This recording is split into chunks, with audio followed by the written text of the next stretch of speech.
Nga naman kay sa balaang kasulatan, ang iya sa Dios gisugo niya. Kamo, nabuto lang mo after 16th century kasi may nagsugo ninyo.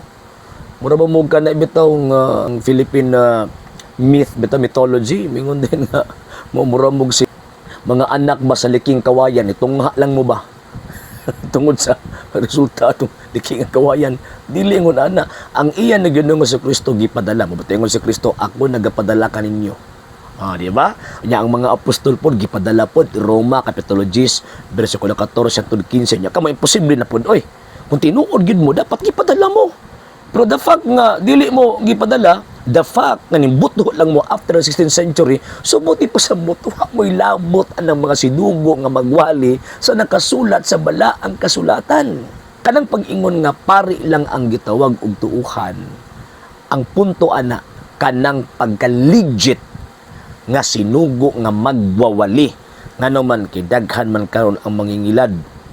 Nagbitbit sa pulong sa Dios, nagbitbit sa Biblia. Pagkahuman gamiton ang pulong sa Dios pagpangwarta, pagpanapi. 2 Peter chapter 2 verse 1 to 3. Muna kami mga Katoliko kinahanglan kabalumi ana kay kung kabalumi at least mahilig kay na mo nga muang kalag aning maong mga tawhana.